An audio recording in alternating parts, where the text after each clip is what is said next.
Sup guys, Easy here from Cool Watches Only, and today is gonna be a hell of a good one. This one is fired. Oh yeah.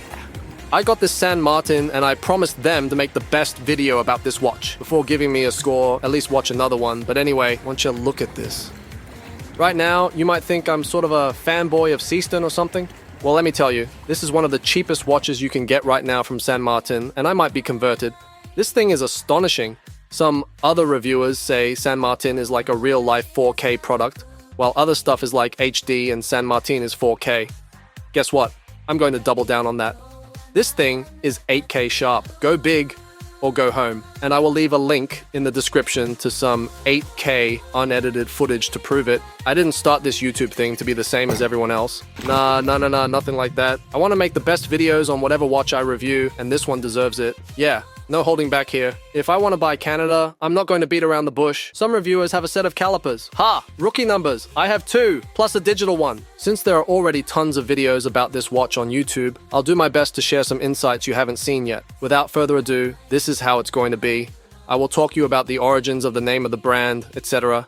I have a lot of good things to say about the watch, but I have some harsh critiques too. Please watch the video. You don't want nothing bad to happen to this baby seal if you skip or click away, do you? I don't know, just saying shh, believe me, you don't want it, just look at this cute thing. Okay, the unboxing. San Martin.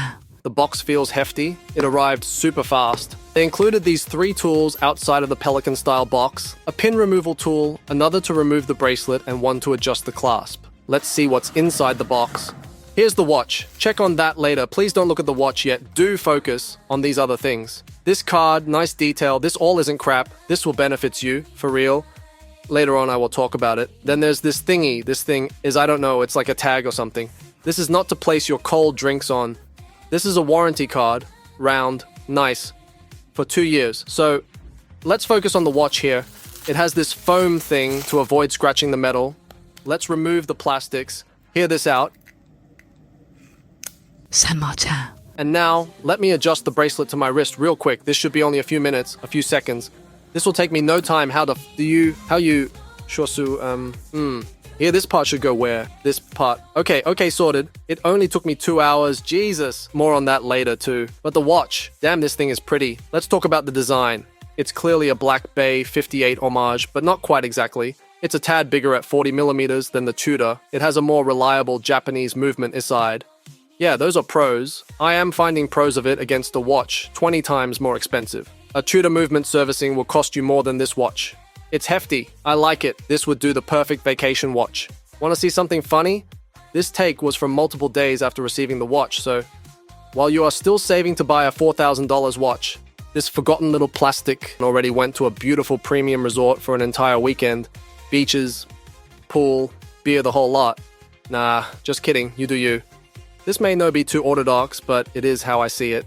Okay, next the brand. This may feel a bit too dense, so if you want, just take the volume down and enjoy the beautiful takes of the watch and the scenery. I think these guys are doing a lot of things right, not only with this watch, but in general.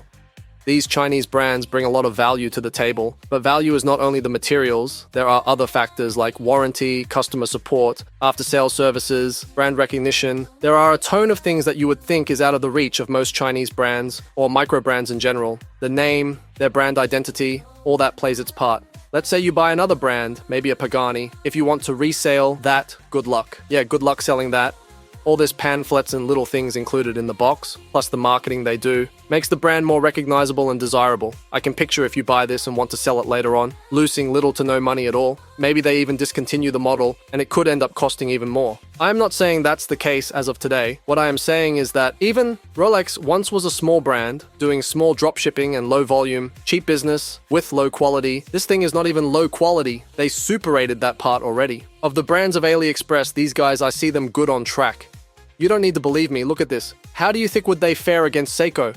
Seiko is huge. To be able to come this close, at least on a short amount of time, that means that at least they are doing something right. Now, with all these new original models too, it is not one thing or two, it's like they're doing everything right. Fast shipping, fast and correct communication. I got people asking me about their models on videos of another brand, just saying, I like what I see. And I'm not talking only about the watch. So next, materials and finishing. This is where this guy's exceeded. The watch is full, 316L stainless steel, brushed like superfine satin finish, just beautiful. They are finishing these things to a super high standard, guys. Polishing is almost mirror-like. I can't find any imperfection, no matter 4K or 8K, no matter the lighting's conditions. If you notice something, it's probably some marks of my fingerprints or specks of dust. It looks almost like a 3D render. The more perfect and fine something is, the hardest it is to keep it clean and show time ready. Stunner. Solid. The brushing on the bracelet matches super well with the lugs.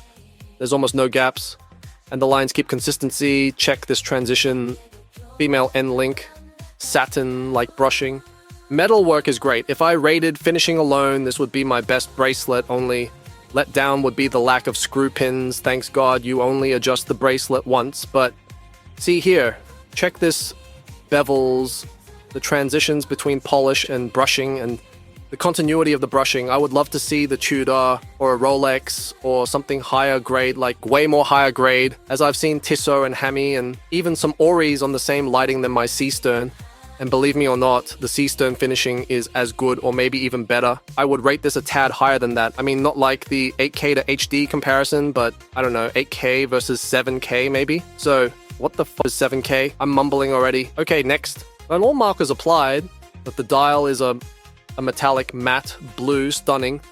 The logo is applied too, nor a sticker or flat piece of metal, but 3D. You can see it has brushing and polishing and bump, super detailed. They told me markers are electroplated with silver. Nice. Super sharp print quality. Top notch too. This thing is sharp up to macro level. Simple but classy. Case back. Screw down. Check this brushing. Okay, the glass is insane too. They told me it had 3 anti-refraction, anti-glare layers. I don't know if they're under-promising and over-delivering, but if I know something, I know about glass. This thing is almost optically clear. I wear this for work, like color grading, rendering, color this, color that. When I bought this from a prescription store, the frames were the cheapest they had, but I overspec the crap out of the glasses. These glasses are as correct and clear as you could get in 2022 when I got them, more expensive than this watch, and I don't know, it looks almost as translucent. Check this. I don't know, man. Almost the same. First thing I did, even before adjusting the bracelet, was to go buy a battery for the tester and test this thing for sapphire. It is sapphire. The ceramic is super soft to the touch, super glossy, sharp, just beautiful. Another thing. The glass isn't flush with the bezel. It's a tad higher, about this tall. And just like that. It's lume time. Man, the lume on this thing's insane. This is BGW9 Super Luminova. They told me they're using A grade, but on some places say it's X1. I don't know, over-delivering again. This thing lasts all night long, easy. Check this day lume, guys. And it wasn't even that dark. This was in the lobby of the hotel. Check this out. I would love if they had lumed the full bezel, but maybe this lume is too expensive and would increase the price of the watch too much. It's bonkers. Can't wait to do the 35-minute test. Look at this. Been loving this thing all these days, doing the review. It only gets a bit darker. The lume just go mad. Alright, let's talk about the movement. This watch comes with an NH35, ruining about 4 seconds per day fast. Plenty precise for most needs. The winding and time-setting experience is smooth and tactile. It's very reliable, affordable, easy to replace. I got it on some watches with more than 10 years without servicing and working just fine. While it includes a date disc, this model doesn't have a date window, which I think was a smart design choice. The downside is a ghost position on the crown, but it doesn't bother me that much. Interestingly, this is my first NH35 without a date window, and it's fine. After a few goes to the crown, you get the grip of it. Bezel action is good too, super sound and assuring. Heck, you don't know how strong and solid this feels after being fiddling with a titanium watch. It seems made of gold for the weight. Feels super sturdy, heavy, solid is the word. These guys are setting the standard here. No backplay, just the right amount of resistance. If you find it pretty, wait until you touch it. 120 clicks. Hear this out. Noise, guys. Really nice. The alignment is fine too. Yeah, nice. Next, water resistance. Alright, let's talk about water resistance. This watch is rated to handle depths of up to 200 meters. It's got a screw-down crown, a screw-down case back, and thick, double-domed sapphire glass. From my experience, it's a ripper. I've taken it for a swim in both the pool and the ocean, and it performs like a champ as both desk and ocean diver duties. It even survived some shower and sauna sessions without any dramas. I didn't record that part, but No water, humidity, or condensation got in.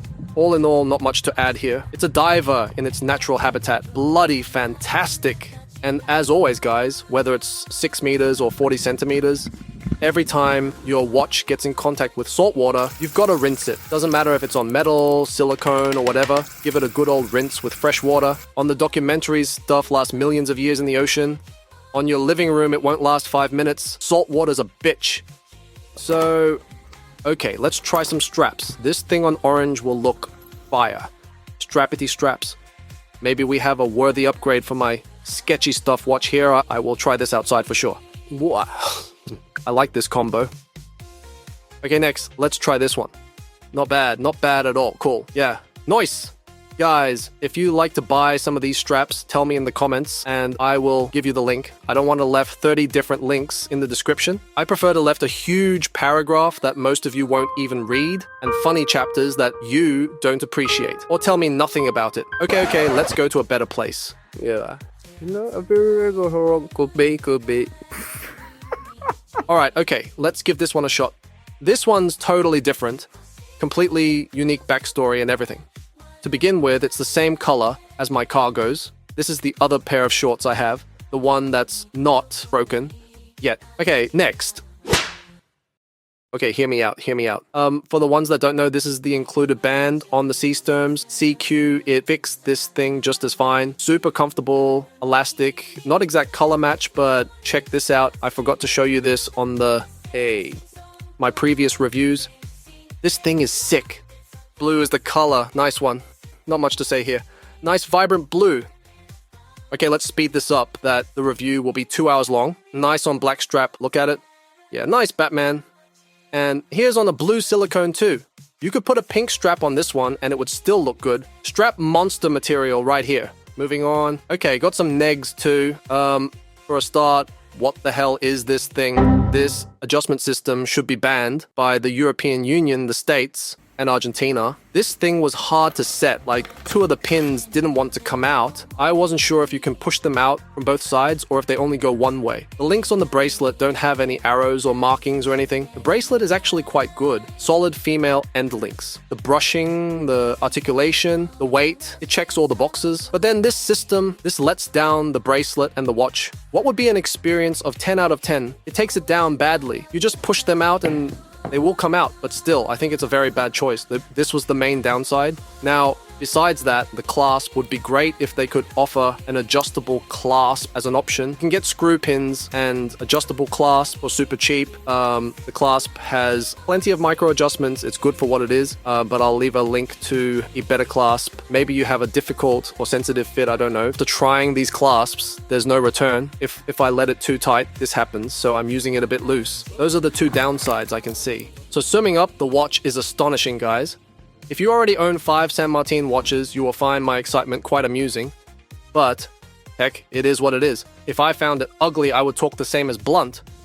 It's not that I am the biggest channel or anything, and already sidelined a more expensive titanium watch to review this, as I just like it more. Again, it's no perfect, and for all, I would love San Martin to send me a maritime container full of their watches, but I have to call out on the bracelet adjustment system and the clasp. The clasp is a lesser offender issue here, but it should be a sim to keep using this pin and collar system. Please use anything but this. And the clasp, they have some awesome clasps that should come with this watch, if not included as default, at least as a paid option. My verdict? This thing is awesome. Really, I can't tell you anything else, man. I really like it a lot. Totally recommended. These guys are a delight to work with too. They include lots of branding stuff, and the communication is next level. They even send you pictures with arrows. Crazy. Jokes aside, this guy's one step ahead. Nah, they're the full stairs set ahead. It's just like when I am working with my team in LA or Miami. No contest. To some other Chinese brands, if you want to copy this, guys, it is not about the logo, it's more about the quality and the way they conduct themselves. Some people have asked me for the size, as it looks big on me. It's not that big, it's only 40 millimeters. I just have a thin wrist. But if you want a smaller one, I'll leave you a link to his smaller brother, the BB58. If I said something that sounds offensive or too hot of a take, I'm just kidding, guys. I love you all. Love, don't hate. So okay, yeah, that's it. 35 minutes loom test incoming. I'm out.